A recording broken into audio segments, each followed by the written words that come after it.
Et bonjour à toutes et à tous, merci d'être avec nous, c'est 01net TV et bienvenue dans ce 01 Live spécial mondial de l'auto, épisode 3. Salut Jérôme. Salut François, bonjour à tous. Nous nous retrouvons pour découvrir toutes les nouveautés high-tech liées à l'univers de l'automobile et on va parler aujourd'hui, dans ce troisième numéro de 01 Live, eh bien tout d'abord, tout à l'heure plus exactement, des dashcams. Vous savez, ces petites caméras de surveillance que l'on peut installer très facilement à bord de nos voitures pour surveiller notamment en cas d'accident. On va parler également, François, du cockpit du futur. Comment piloterez-vous votre voiture demain?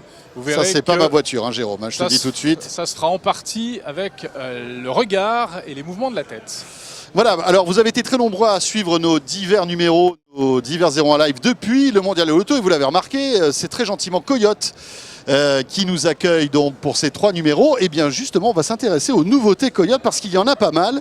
Coyote qui est présent en force ici lors de ce salon et Laurence Darvor est avec nous. Bonjour Laurence. Bonjour. Merci de nous accueillir. Je suis ravie. Vous êtes directrice marketing donc chez Coyote. Oui, tout à fait. Peut-être avant de rentrer dans les détails des offres, etc., nous rappeler ce qu'est Coyote pour tous ceux qui étaient par exemple sur une île déserte où il n'y a pas d'embouteillage par exemple. D'accord. Alors, pour ceux qui sont sur une île déserte, Coyote, c'est un système communautaire. C'est près de 5 millions d'utilisateurs en Europe.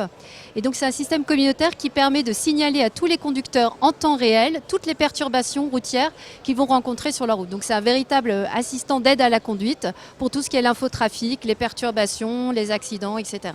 On se souvient qu'à une époque, c'était pour prévenir des radars, de la présence des radars. Mais ça, c'est plus vraiment autorisé. Et donc, en fait, on parle de zones de danger d'une manière générale, c'est ça? On parle de zones de danger qui peuvent comporter ou non un radar.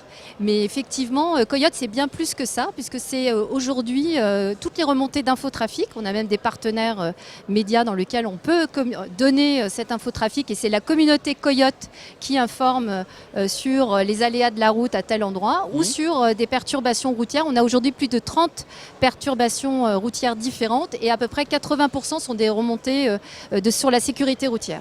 Donc les perturbations routières, c'est quoi par exemple? Une voiture posée, enfin arrêtée sur le bas-côté, des choses comme ça? C'est par exemple des voitures arrêtées sur le bas-côté. C'est par exemple, vous êtes en moto, il y a un objet sur la voie à 30 km, on est capable donc de vous indiquer qu'il y a un objet que c'est extrêmement utile parce que vous va y avoir un coup de frein très brusque et ça aussi on peut vous l'indiquer. Donc c'est cette anticipation qui nous permet aussi d'apporter un véritable service à nos utilisateurs et c'est ce qui est apprécié. Alors c'est un service qui est accessible soit via des petits terminaux comme ceux que nous avons ici sur ce présentoir, donc un petit peu comme les GPS autonomes. Hein. D'ailleurs certains font navigation GPS, certains font également dashcam. Tout à fait. Qui sont vendus, qui coûtent quoi, entre 100 et 200 ou 300 euros, c'est ça? Oui, tout à fait. D'accord.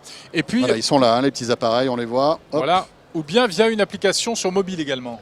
Oui. En fait, on a effectivement le service Coyote est disponible sur 3 plateformes, sur des boîtiers, parce qu'il y a des gens qui ont vraiment l'utilisation, préfèrent garder leur smartphone tranquille et ne pas l'utiliser en voiture.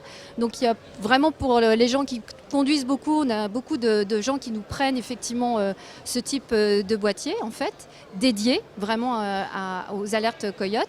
Il y a ensuite effectivement l'application et il y a même beaucoup maintenant aujourd'hui, on est présent directement sur l'écran de la voiture et on vient de signer un partenariat avec Jaguar Land Rover, donc on est très fiers de pouvoir l'annoncer. Il faut acheter une Jaguar ou une Land Rover quand même. Oui, mais vous êtes sur d'autres véhicules, on va dire, plus accessibles. Tout à fait. Tout à fait. En fait, c'est une application qu'on a aujourd'hui sur les systèmes embarqués de certains véhicules, en fait. Absolument. C'est ça. On est sur Renault, voilà, on est avec Toyota, enfin toute une série de plus de 300 modèles de voitures qui nous permettent effectivement de retrouver le service Coyote donc sur les différents écrans. Alors, Coyote est payant, c'est un service qui est payant. Ouais. Vous me rappelez le tarif, c'est combien tous les mois? 12 euros. 12 euros tous les mois.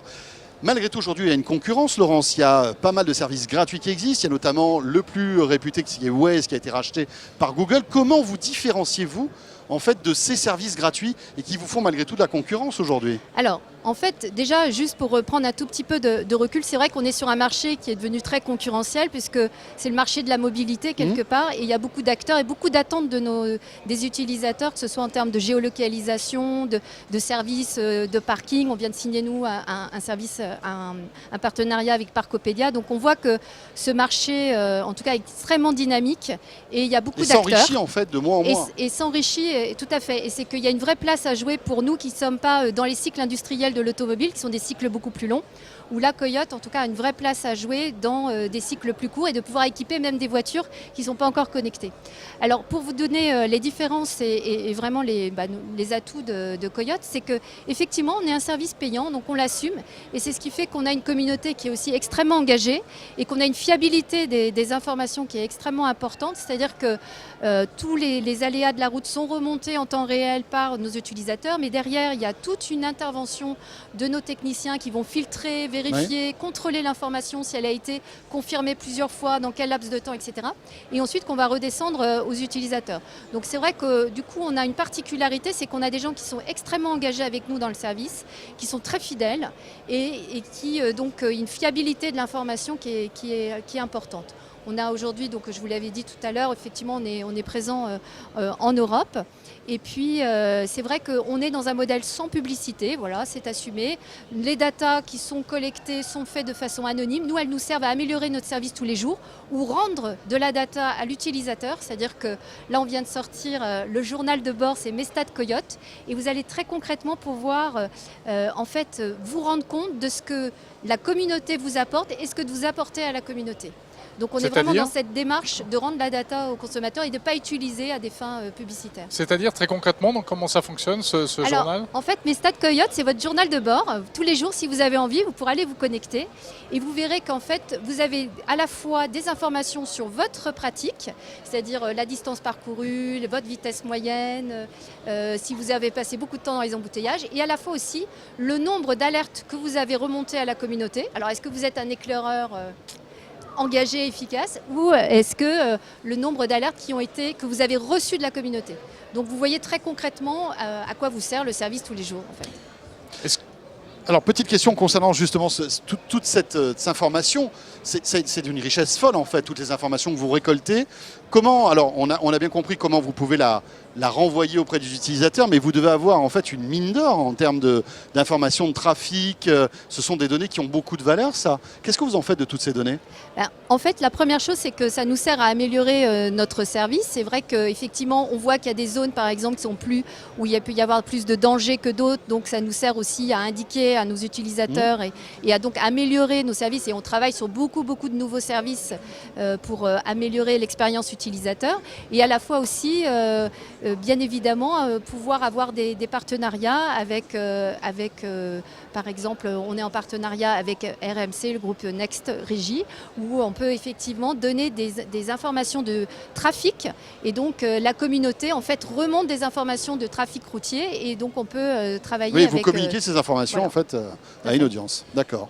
Est-ce que vous pensez aller plus loin encore dans le futur, notamment en captant des données du véhicule, toutes les données qu'on commence à voir arriver sur des boîtiers de connectivité, genre pour les freinages, l'entretien du véhicule, etc. Ou pas du tout, vous restez sur la navigation ? Alors en fait aujourd'hui, tout à fait, c'est exactement... on a beaucoup de projets qui vont dans ce sens. Évidemment, ce qui est intéressant, c'est que Coyote est en train d'opérer une mutation.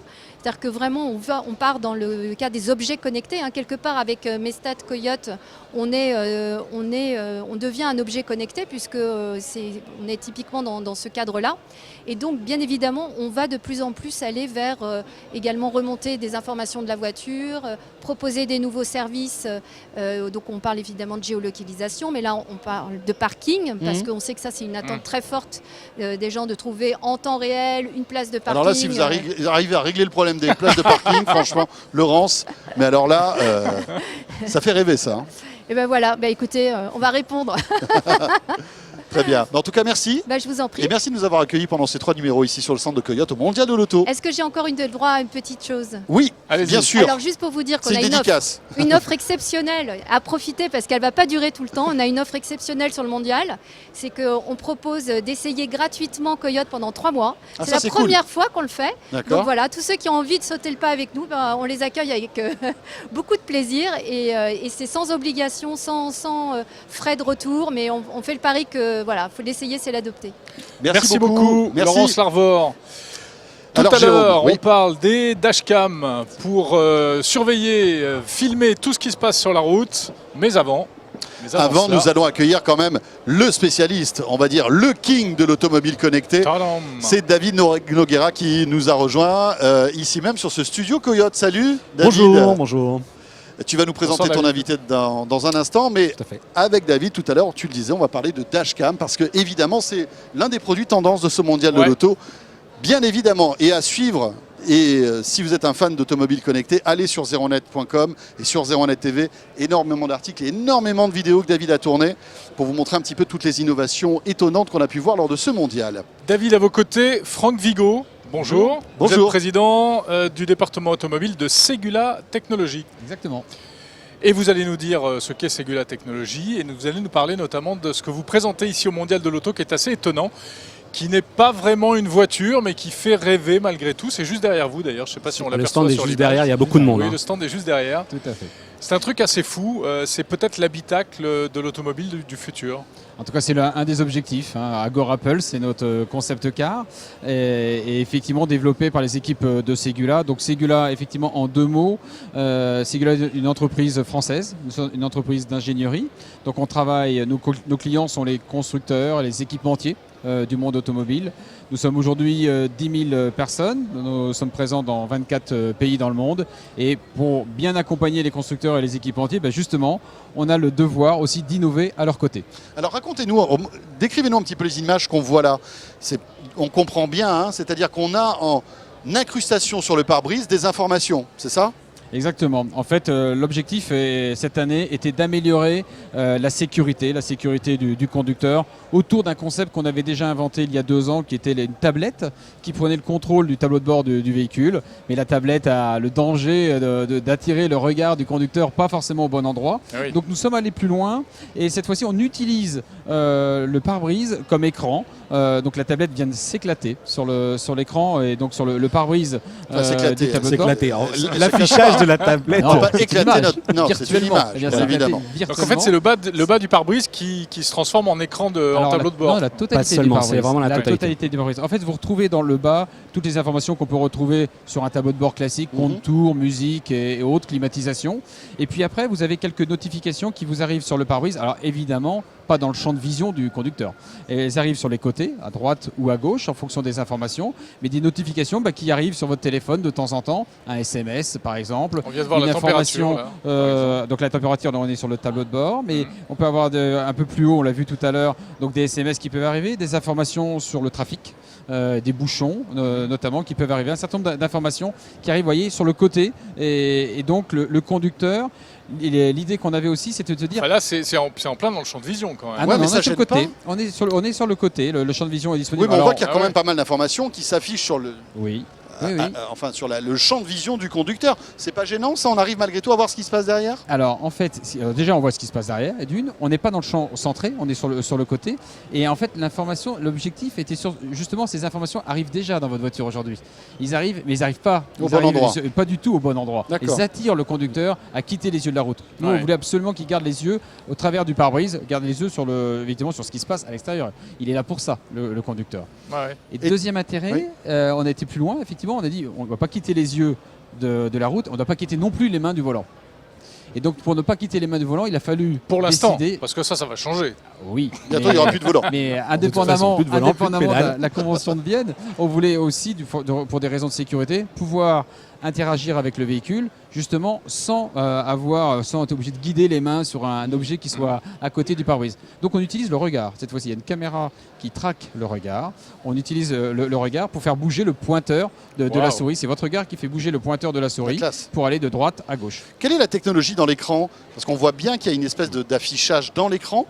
Il y a du LCD dans l'écran, comment ça marche? Ah non, non, C'est un aujourd'hui, petit peu plus simple c'est que ça. un C'est un peu plus démonstra- simple. Oui, c'est beaucoup plus simple une que ça projection aujourd'hui parce que c'est un démonstrateur. Oui, donc il reste à c'est ça, développer. c'est un concept, ça, pour C'est un l'instant. concept. C'est pour Donc, ça que l'on voit que le pare-brise il est David. légèrement teinté gris. Oui. Il y a une zone basse du pare-brise qui reprend, comme vous le disiez, les informations obligatoires avec la vitesse, etc. Donc celle-ci, a priori, vous avez estimé qu'il était possible de la masquer complètement puisqu'elle ne gêne pas la vue. Il y a une autre qui est un petit peu plus teintée. Et là, c'est un peu la magie de la chose, c'est qu'effectivement les informations sont projetées avec un vidéoprojecteur. Donc on peut imaginer que c'est quasi sans limite. On peut imaginer que demain, il y aura un GPS qui viendra projeter directement de manière précise les indications de guidage devant le conducteur. Donc ça pourrait faire partie des possibilités. Arrêtez-moi si je me trompe dans le champ du possible, hein, mais vous avez dû voilà. lire notre plan d'innovation. Voilà, on ne pourra pas projeter un film quand même, Franck, c'est pas possible ça. Non, il il faut faut pas rester regarder un film. sérieux. Après, Évidemment. quand on creuse un petit peu, ils vous diront que de toute façon, parce qu'on dit, bon, effectivement, le pare-brise est un peu teinté, il y a quand même beaucoup d'informations, mais évidemment, on se dirige vers comment on va occuper le conducteur demain quand il sera dans sa voiture autonome. L'objectif de cette innovation, il y a certaines qui sont plus matures que celle-ci, mais celle-ci, c'est vraiment un démonstrateur à quoi pourrait ressembler le futur de demain. Alors, on l'a fait avec les briques technologiques disponibles aujourd'hui, donc c'est un projecteur. Demain, on aura peut-être des LED qui permettront justement de projeter ces informations-là. Donc, il y a quelques modules qui restent à avancer, mais ça permet d'imaginer ce que pourrait être le pare-brise de demain. C'est assez impressionnant, hein. Mais vous en êtes tout dans le développement Il y a des véhicules qui adoptent déjà ce genre de système ou... Alors, on sait qu'il y a quelques véhicules qui ont un petit écran d'affichage tête haute. Exactement, oui, tout à Mais fait. j'ai cru entendre dire que c'était plus vraiment une tendance, ça. Alors aujourd'hui, les petites informations les informations que l'on voit sur le pare-brise sont assez limitées dans des zones effectivement dédiées. Maintenant, la capacité qu'on aurait à projeter sur le reste du pare-brise demande justement que la technologie évolue. Donc aujourd'hui, elle n'est pas disponible encore sur le marché et ça demande effectivement qu'il y ait des investissements qui soient faits dans ce domaine. Mais la tendance de pouvoir ne plus quitter les yeux de la route, même si effectivement le véhicule autonome de demain ne le demande plus, puisqu'on pourra conduire les yeux fermés. Il y aura quand même forcément des phases intermédiaires où on est obligé de continuer à innover pour améliorer justement la sécurité routière. Bien sûr. Bon, David, il va falloir que tu nous expliques maintenant le rapport qu'il y a entre Ségula et l'eau chaude. Voilà, alors ça, effectivement, moi, c'est Je te quelque laisse, chose bon courage, Urban vas-y, hein. Stark. Alors, ça va être un petit peu compliqué, donc je vais vite vous repasser la main, mais l'idée est assez géniale. C'est vous avez placé un système de récupération de la dissipation thermique en fait d'un moteur classique, pas des moteurs électriques, mais des moteurs qu'on a aujourd'hui dans nos Donc voitures. ça, c'est une autre brique thermiques. d'innovation. Hein. Ça, c'est une autre brique chose. d'innovation. Et alors ça, c'est assez magique parce qu'on peut récupérer cette chaleur que vous retransférez dans un réceptacle qui peut contenir cette énergie pour ensuite la réinjecter dans son système pour recharger son ballon d'eau chaude. Exactement. En fait, tout à l'heure, vous avez vu... C'est long, Il mais faut voyager avec c'est son ballon d'eau prometteur. chaude. C'est la ça. seule contrainte. Non, vous parce pouvez le faire. Chérie, si tu veux te doucher, il faut que tu roules. En gros, c'est ça. C'est pas mal. Voilà. Mais, Je vous la laisse hein, si vous voulez la réutiliser. donc, je le note. Et, Alors, c'est donc, quoi l'idée? Parce que j'ai rien compris. Donc tout à l'heure, vous avez vu une innovation des équipes système de Ségula, et là maintenant, vous allez voir une innovation des équipes de Powertrain, donc tout ce qui est autour des moteurs. L'idée était de dire comment peut-on continuer à réduire de façon importante les émissions de CO2. Donc on travaille évidemment toujours dessus, mais à chaque fois on gagne gramme par gramme. Ouais. Là, cette innovation-là, elle permet de gagner l'équivalent de 17 grammes d'un coup. Donc c'est une chute en rupture. Mais pour cela, nos ingénieurs ont réfléchi en regardant le véhicule avec son environnement. En disant on ne va pas regarder le véhicule tout seul, mais le véhicule avec son environnement. Et effectivement, aujourd'hui, le véhicule peut être bienfaiteur pour son environnement. Donc c'est un peu des nouvelles tendances. Pourquoi ? Parce que aujourd'hui, le véhicule thermique, comme son nom l'indique, il chauffe. Et aujourd'hui, il se fait refroidir par l'environnement. Donc il échange de la chaleur contre des calories froides au niveau de l'environnement. Donc il réchauffe l'environnement, ça ne sert à rien. Donc l'idée, c'est de dire on va d'abord capter cette chaleur. Donc on a un accumulateur thermique qui est basé dans le véhicule, qui est gros, comme une tour d'ordinateur, hein, c'est 50 litres le volume. Cet accumulateur, il se charge en 30 km. Et une fois que vous l'avez chargé, vous décidez ce que vous en faites. Et là, l'idée était de dire, quand vous rentrez à la maison le soir, on branche cette fois-ci la voiture sur le système d'une pompe à chaleur, par exemple. Hein, donc il y a un peu de modification à faire, un peu de plomberie, effectivement. Mais ce n'est que de la plomberie. On branche la voiture sur le système de pompe à chaleur, et bien on vient décharger la chaleur sur le système. Et le système, on a pris l'exemple d'un ballon d'eau chaude. Vous pouvez recharger un ballon d'eau chaude de 200 litres. Mais ça pourrait être un sauna, ça pourrait être plein de choses. N'importe quoi. Ton jacuzzi.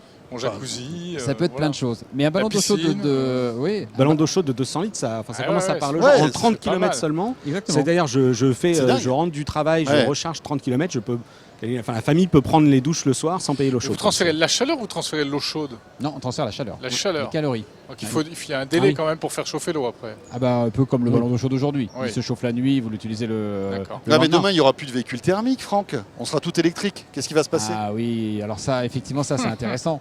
Il y a 15 ans, il n'y aurait plus de véhicules en tôle dans 15 ans. Oui. C'est que du il y a 15 composite. ans, on disait que 15 ans plus tard, on aurait des véhicules volants aussi. Ils ne sont jamais arrivés. Aussi. Donc il y aura toujours du thermique pour vous. En tout cas, le thermique a encore une longue vie devant lui, évidemment, parce qu'on n'est pas au bout de la technologie. Chacun a effectivement beaucoup de choses à dire sur le sujet et optimiser cette technologie. Donc autant limiter les dégâts. Exactement. termes Merci beaucoup d'environnement. Franck. Merci à vous. Voilà, et puis si vous passez par le mondial de l'auto, n'hésitez pas à faire un petit détour par le stand Segula avec cette démo, hein, Ouais. ce véhicule On a de toute futuriste. façon une très vidéo sympa. à venir sur Zeronet plus complète sur le véhicule, ouais. Enfin sur ce démonstrateur. Franck, Très vous bien. pouvez rester avec nous pendant encore quelques minutes puisque on va donner maintenant la parole à David Ah. pour parler en fait de l'une des tendances de ce mondial de l'auto. David, Oui, c'est C'est les dashcams. dashcams et justement je faisais signe à mes petits camarades parce Oui, que alors il a en fait besoin j'ai de les quelque produits chose, qui sont là, David. c'est pas grave. On va commencer par ce produit qui est le Coyote S. Effectivement la dashcam c'est un peu une tendance, c'est-à-dire est-ce qu'il faut ou pas installer une dashcam dans son véhicule. C'est vrai que c'est Il y a des pas pays qui se posent plus la obligatoire. question. Et il y a des pays, constructeurs, voilà, il y a des pays. Ouais. La Ou alors Russie, Russie, la voilà. Russie fait souvent office de cas d'école, mais c'est vrai qu'en France, c'est pas obligatoire, donc les gens se posent la question, sauf à partir du moment où ils ont eu un accident, une difficulté à remplir un constat. Là, ils se Ouais. disent c'est peut-être le moment d'y aller. Donc il y a des pays qui ont pris la décision et il y a des constructeurs aussi qui ont fait ce choix, puisque ici sur le Mondial de Paris, on a Citroën qui, dans sa DS, présente en option une dashcam. Elle s'appelle Connected Cam et c'est une caméra qui est intégrée dans C3, donc qui est la petite citadine, on la voit. Et là, elle est juste parfaitement intégrée, donc il n'y a plus rien à faire. L'alimentation électrique est là, la carte mémoire, enfin la mémoire est embarquée, 16 Go, elle peut communiquer avec le smartphone.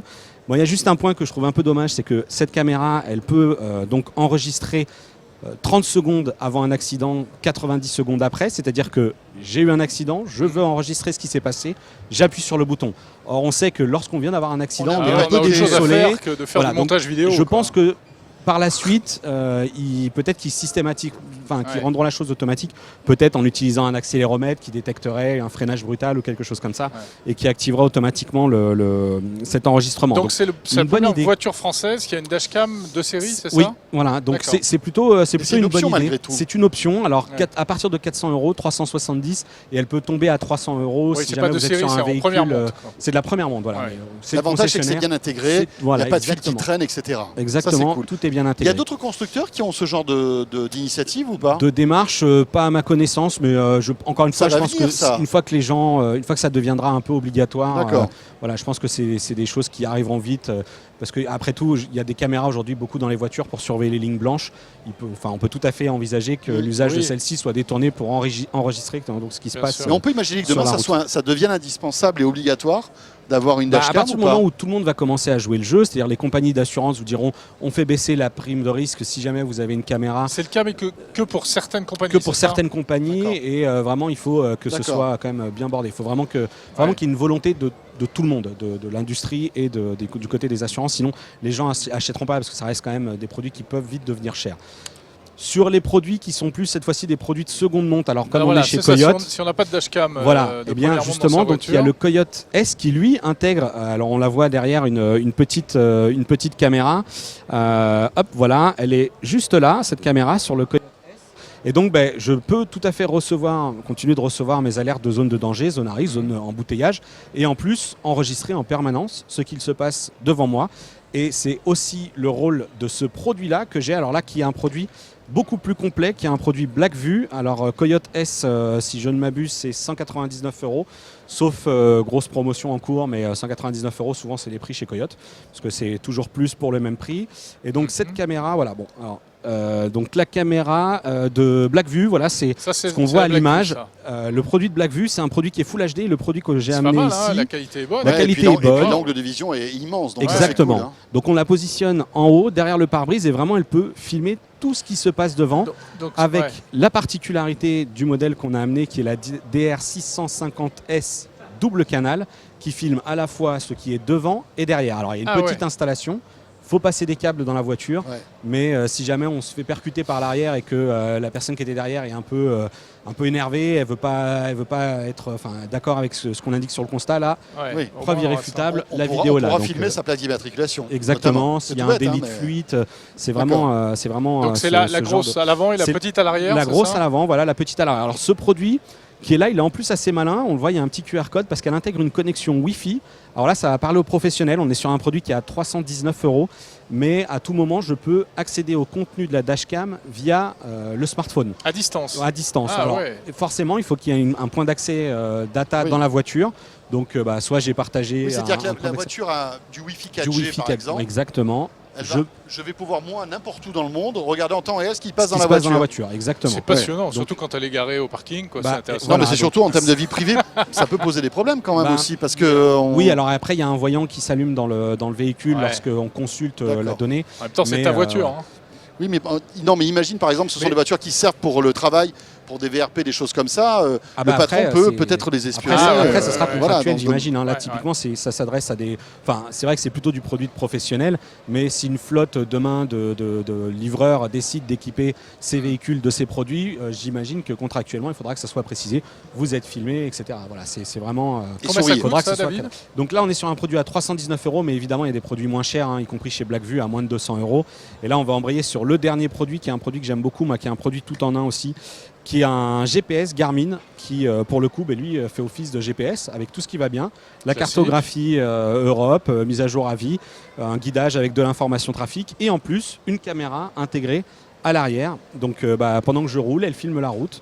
Et si jamais j'ai un Encore faut-il accident... qu'il soit bien positionné sur le tableau de bord pour Alors, filmer, quoi. Encore une fois, l'angle de vision est assez large et moi j'ai pas vu de difficulté particulière lorsque je l'ai testé. On n'a pas besoin de le placer spécifiquement en plein milieu du champ de vision, au plein D'accord. milieu du pare-brise. Ouais. Donc c'est quand même assez bien fait. La petite caméra peut s'orienter sur ici. Donc on récupère ensuite les vidéos soit sur son smartphone, soit sur son ordinateur. Là typiquement on voit, ça c'est une image que j'ai filmée.